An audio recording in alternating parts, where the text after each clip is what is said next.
Hello everyone, आप देख रहे हैं चैनल अमीन इन्फो। आज की इस वीडियो में हम फंडामेंटल ऑफ इन्वेस्टमेंट जो बीकॉम ऑनर्स 6 सेमेस्टर में एक सब्जेक्ट है, अगर आपने चूज़ किया है तो इस सब्जेक्ट का हम थोड़ा समझेंगे कि किस टाइप के क्वेश्चंस आपके एग्जामिनेशन में आएंगे। काफ़ी बच्चे कंसर्न रहते हैं कि सर थ्योरी कितने मार्क्स की आएगी, न्यूमेरिकल कितने मार्क्स का आएगा, तो वो सब डाउट्स आपके इस वीडियो को देखने के बाद निकल जाएंगे। तो पहले थोड़ा हम इस सब्जेक्ट के बारे में थोड़ा सा ब्रीफ में समझ लेते हैं, सिलेबस क्या है इसका। देखो, जो भी इन्वेस्टमेंट डिसीजन आप लेते हो तो उसके रिस्क क्या होते हैं, उसका रिटर्न क्या होता है, कौन कौन से फैक्टर्स होते हैं that should be consider before deciding anything. इसमें आप बात करें यूनिट 1 की, तो इसमें इन्वेस्टमेंट इन्वायरमेंट है, जिसमें बेसिकली कॉन्सेप्ट समझाया जाएगा कि इन्वेस्टमेंट होता क्या है, सोर्सेज ऑफ इन्वेस्टमेंट क्या होते हैं, इंडियन सिक्योरिटीज़ मार्केट क्या होती हैं, इन्वेस्टमेंट के अंदर रिस्क और रिटर्न क्या होता है, इसका कॉन्सेप्ट, इसको कैलकुलेट वगैरह कैसे करते हैं। यूनिट 2 बॉन्ड एनालिसिस से रिलेटेड है, जिसमें बॉन्ड से रिलेटेड आपको न्यूमेरिकल या थ्योरेटिकल पार्ट करवाया जाएगा।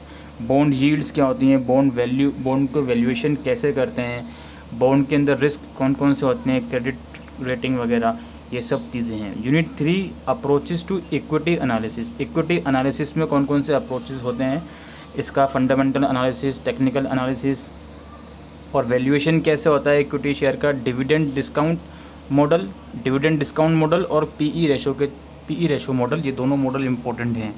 ठीक है, तो और कोई सा मॉडल अगर आपके सिलेबस में आपको दिख रहा हो इक्विटी कैलकुलेट करने के लिए, तो वो आपको नहीं करना है। इसके बाद है पोर्टफोलियो एनालिसिस। पोर्टफोलियो एनालिसिस का मतलब है अलग अलग सिक्योरिटीज़ में एक साथ इन्वेस्ट करना। तो इसमें आपकी Harry Markowitz model of portfolio analysis ये पढ़ना है आपको, CAPM मॉडल पढ़ना है, पोर्टफोलियो रिस्क, पोर्टफोलियो इन्वेस्टमेंट में रिस्क क्या है वो आपको पढ़ना है, रिटर्न कैसे होता है इसमें, म्यूचुअल फंड क्या होते हैं, overview of financial derivatives, forward, future and option. ठीक है, ये आप ज़रूर से करके जाइएगा। इसके बाद है यूनिट 5 इन्वेस्टर प्रोटेक्शन। अब इन्वेस्टमेंट के लिए कौन कौन सी गाइडलाइंस हैं जो एक इन्वेस्टर को प्रोटेक्ट करती हैं, जिसमें आपका सेबी आ गया, स्टॉक एक्सचेंज आ गया।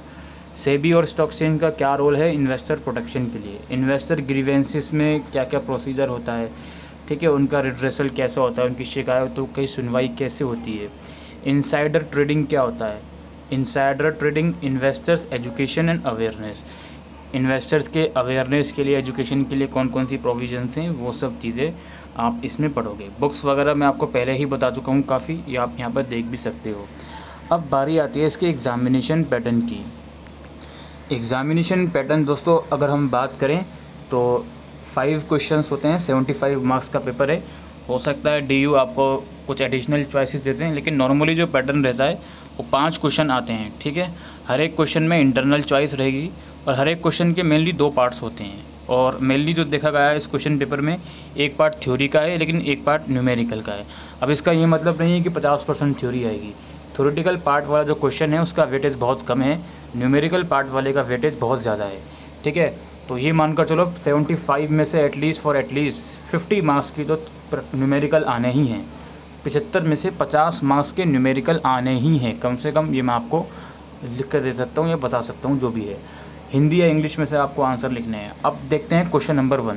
क्वेश्चन नंबर 1 जो है इसमें पूछा जा रहा है कि इनसाइडर ट्रेडिंग क्या होती है और एक इनसाइडर किसे बोला जाता है सेबी रेगुलेशन के अकॉर्डिंग। बी पार्ट जो है क्वेश्चन नंबर 1 का, अच्छा ए पार्ट 4 मार्क्स का है। आप देख लीजिए जो मैंने वेटेज वाली बात बोली थी कि न्यूमेरिकल और थ्योरेटिकल दोनों क्वेश्चन आ रहे हैं, लेकिन थ्योरेटिकल की वेटेज कम है। अब पहला क्वेश्चन 15 मार्क्स का है, जिसमें से 4 मार्क्स का थ्योरेटिकल पार्ट है और 11 मार्क्स का आपका जो प्रैक्टिकल पार्ट है यानी कि न्यूमेरिकल पार्ट है वो है। अब न्यूमेरिकल क्वेश्चन क्या है, an investor has to choose from 2 securities, they have different rates of return but the probability is same, suggest in which securities he should invest. तो बेसिकली ये डाटा गिवन है, ये वाला डाटा। इसमें बताया जा रहा है कि 2 सिक्योरिटीज़ हैं, 2 में से कोई एक उसको चूज़ करनी है और उसके पास अलग अलग रेट ऑफ रिटर्न है, यानी कि रिटर्न अलग अलग रेट ऑफ रिटर्न यहाँ पर मेंशन है, आप इसको देख सकते हो। 2 सिक्योरिटीज़ का प्रोबेबिलिटी सेम है, तो कौन सी सिक्योरिटीज़ इसको चूज़ करनी चाहिए वो आपको इसमें बताना है। आप ऑब्वियसली न्यूमेरिकल डाटा के थ्रू आप इसका रिस्क कैलकुलेट करोगे, रिटर्न कैलकुलेट करोगे, वो सब चीज़ें हैं। उसके बाद ही आप डिसाइड कर पाओगे कि कौन सी सिक्योरिटीज़ इन्वेस्टर के लिए सूटेबल है। लाइक ये फर्स्ट प्रोबेबिलिटी है, इसमें रिटर्न एक्स का इतना है, वाई का इतना है, तो कौन सी सिक्योरिटी चूज़ करनी चाहिए। फिर प्रोबेबिलिटी 2 में, 3 में एंड 4 में, ठीक है। तो चार इसमें आपको मेनली कर रहे हैं कि प्रोबेबिलिटी 1 में कौन सी सिक्योरिटी चूज़ करनी चाहिए, इसको 2 के अंदर कौन सी करनी चाहिए, 3 के अंदर एंड देन 4 के अंदर। तो ये क्वेश्चन आपका 11 मार्क्स का है, ठीक है। तो पहला क्वेश्चन 15 मार्क्स का हो गया। अब और पार्ट में देखते हैं। अब पहला ऑब्वियसली इंटरनल चॉइस है, तो और पार्ट में जो ए पार्ट है इसका, वो ये पूछ रहे हैं कि आप अनफेयर ट्रेड प्रैक्टिस से क्या समझते हो, और what is trade practice consider as fraudulent when, sorry, आप ट्रेड प्रैक्टिस से क्या समझते हो, अनफेयर ट्रेड प्रैक्टिस से, और ये जो ट्रेड प्रैक्टिस हैं ये फ्रॉडलेंट किस केस में कंसिडर होते हैं, ठीक है। बी पार्ट देखते हैं इसका, ठीक है, बी पार्ट देखते हैं, ये मिस प्रिंट है आई थिंक, ठीक है। क्वेश्चन नंबर 1 का और में जो बी पार्ट है वो देखते हैं। अच्छा, थ्योरी जो मैंने बताई है अभी, ये क्वेश्चन ये 4 मार्क्स का है अगेन, और बी पार्ट में क्या कह रहे हैं, an investor purchase an equity share at a price of ₹100 in expected year end price and dividend with relevant probability are given below.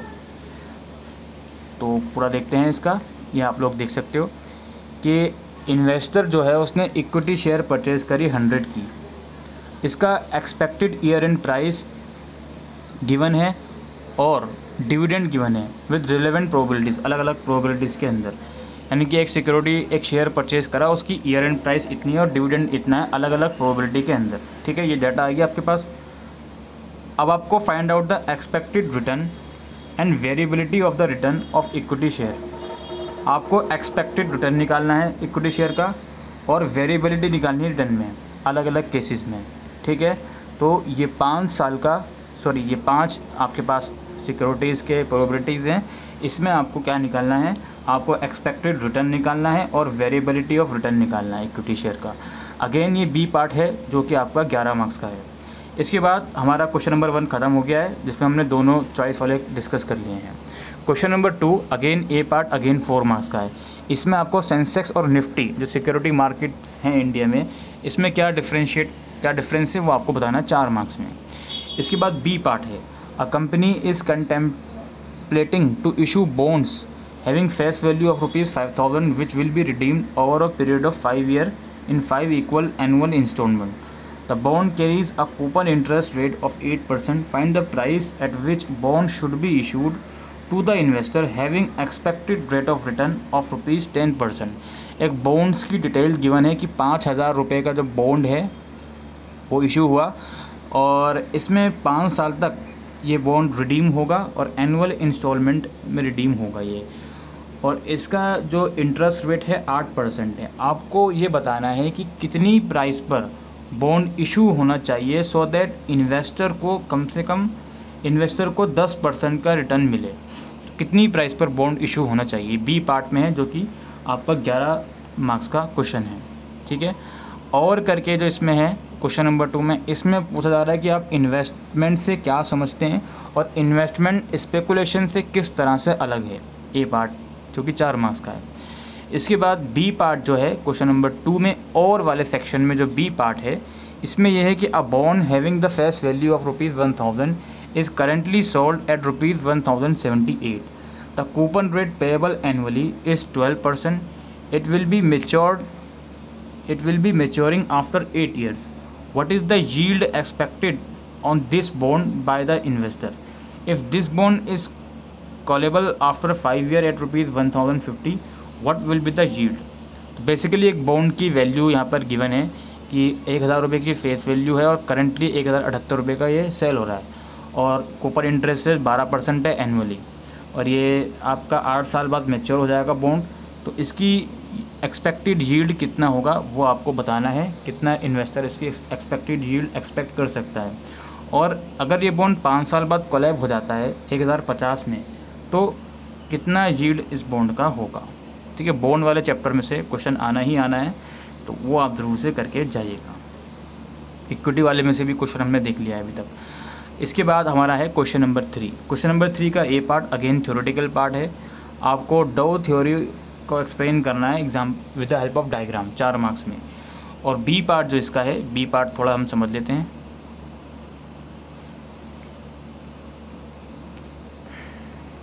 B part है, ABC कंपनी है just paid a dividend of ₹2 पर share. ठीक है, dividend pay करा ABC company ने 2 पर share के हिसाब से। In view of the rapid growth of the company dividend is expected to grow at 10% per annum. चूँकि कंपनी की ग्रोथ हो रही है तो डिविडेंड भी 10% पर एनम की 10% पर एनम बढ़ेगा, ये एक्सपेक्टेशन लगाई जा रही है अगले 3 साल तक। After that the growth process will show down. 3 साल के बाद कंपनी की ग्रोथ कुछ डाउन होगी और डिविडेंड इस जो बढ़ेगा वो सिर्फ 8% ग्रोथ रेट से बढ़ेगा per annum. Infinitely in view of the risk involve in the investment. ठीक है, अगर हम देखें कि जो इन्वेस्टमेंट है ऊपर, इसमें जो रिस्क इन्वॉल्व है, a return of 20% is consider appropriate. 20% return consider करेगा appropriately. What is the price and investor should be ready to pay for this share. अब इस शेयर के लिए जो इन्वेस्टर है कितनी प्राइस देगा, यानी कि शेयर की सारी उसने कंपनी के डाटा बता दिया कि भाई 3 साल तक कंपनी की ग्रोथ बढ़ेगी और उसके अकॉर्डिंग डिविडेंड भी इतना बढ़ेगा, फिर उसके बाद कंपनी की ग्रोथ डाउन जाएगी और डिविडेंड 8% के हिसाब से बढ़ेगा। तो इसके अकॉर्डिंग आपको बताना है कि जो इसमें रिस्क इन्वॉल्व है, इसमें ये बता दिया कि कितना रिस्क इन्वॉल्व है और 20% इसमें आप बताए जा रहे हैं। Return of 20% is consider appropriate. 20% इसमें आपको रिटर्न मिलेगा। तो इसमें आपको बताना है कि किस प्राइस पर इन्वेस्टर को ये जो शेयर है इसके लिए पे करना चाहिए। ठीक है, तो ये आपका बी पार्ट है जो कि 11 मार्क्स का है। इसके बाद क्वेश्चन नंबर 4 का और पार्ट है जिसमें से ए पार्ट थ्योरी है 4 मार्क्स की। Explain economy industry company approach. Economic industry company approach क्या होता है ये आपको एक्सप्लेन करना है।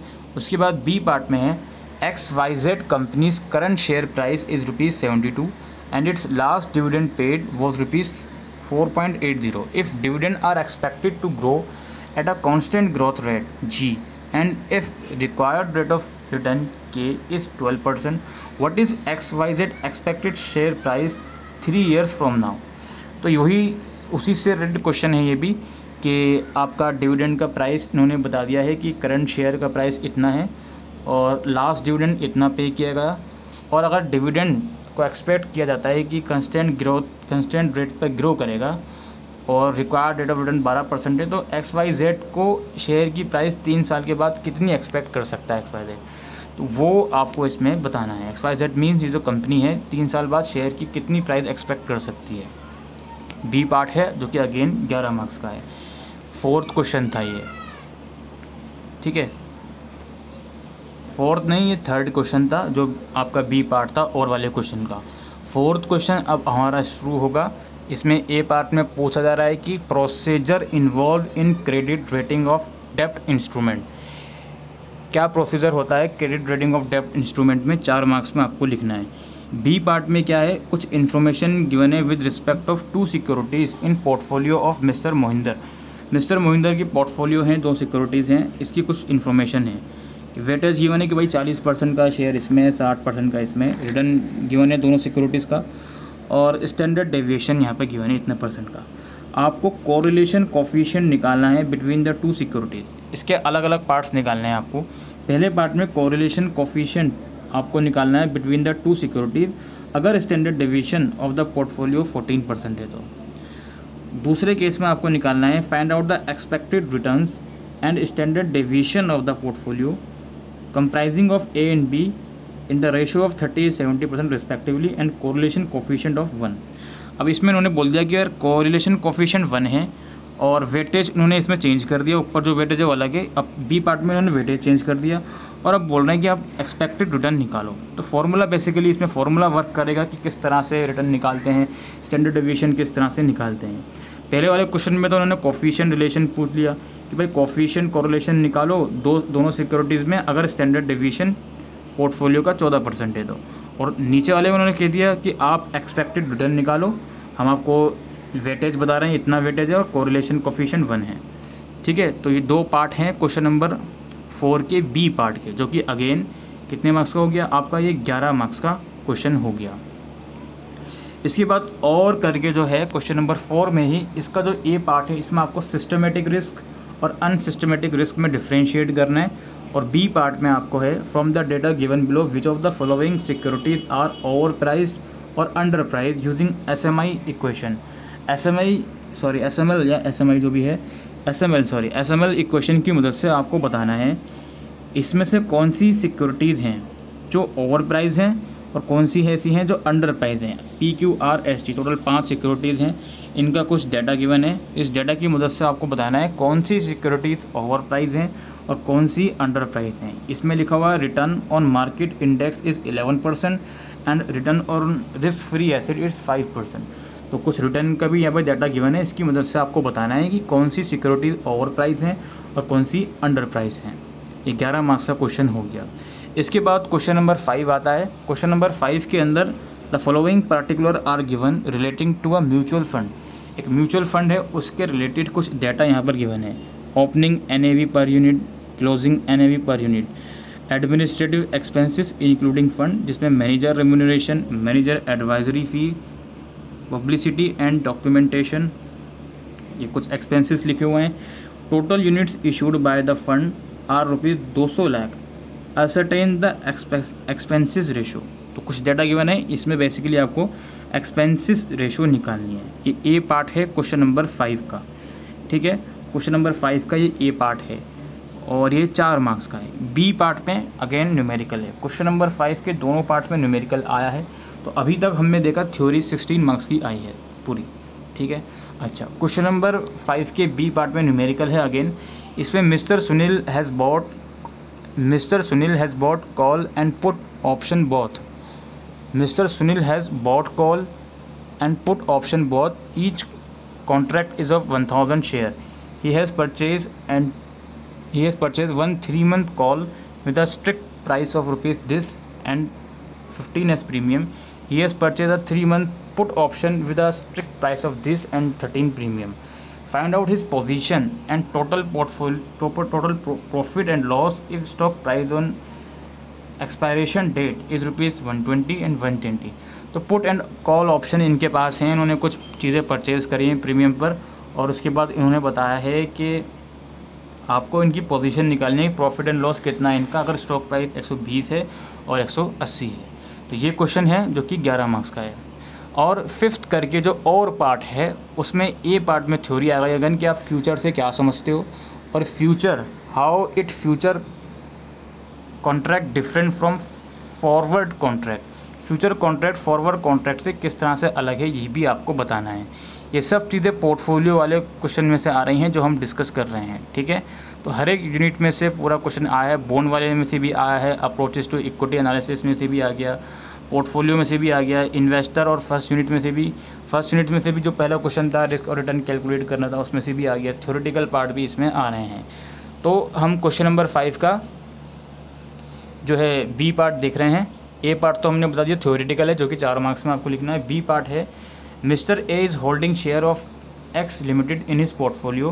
Probability distribution of expected return from this stock and market index is given below. तो मिस्टर ए जो हैं वो शेयर्स होल्ड कर रहे हैं एक्स लिमिटेड के अपनी पोर्टफोलियो में और जो एक्सपेक्टेड रिटर्न है उसकी इन्फॉर्मेशन यहाँ पे गिवन है। ये देखिए सिचुएशन रिसेशन में, एवरेज में, गुड में और बूम में, अलग अलग सिचुएशन में probability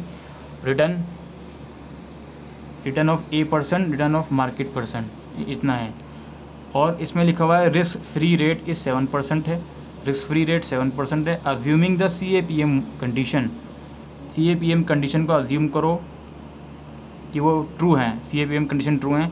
should mister A continue to hold is stock in his portfolio. क्या मिस्टर ए को इनकी पोर्टफोलियो में स्टॉक होल्ड करना चाहिए या नहीं। अलग अलग सिचुएशन की डिमांड के अकॉर्डिंग डाटा गिवन है। आपको कैलकुलेशन करके बताना है कि अगर CAPM कंडीशन सही बैठती हैं तो क्या मिस्टर ए को ये जो उन्होंने पोर्टफोलियो में उनका शेयर होल्ड किया हुआ है इसको कंटिन्यू रखना चाहिए या नहीं। तो ये 5 क्वेश्चंस हैं जो हमने आप लोगों के साथ डिस्कस करें। अगर थ्योरेटिकल पार्ट देखें तो 20 मार्क्स की थ्योरी आई है, हर एक क्वेश्चन में थ्योरी है। क्वेश्चन नंबर 5 का ऐसा था कि एक वाले जो पहला वाला पार्ट था उसमें थ्योरी नहीं थी और वाले में अगेन थ्योरी आ गई। तो 20 मार्क्स की थ्योरी है। तो ऐसा तो नहीं है सिर्फ थ्योरी से काम चल जाएगा, न्यूमेरिकल भी आपको करने पड़ेंगे। एटलीस्ट कम से कम यहाँ पे आप लोग देख सकते हो, न्यूमेरिकल नहीं करके जाओगे कुछ भी तो आपको पेपर में एक आध क्वेश्चन छोड़ना ही पड़ेगा। आप बिना न्यूमेरिकल के नहीं इस पेपर को क्लियर कर सकते हो, ठीक है। तो यही पैटर्न था दोस्तों। आई होप आपको ये वीडियो यूज़फुल लगी हो तो वीडियो को शेयर करेगा। Thank you.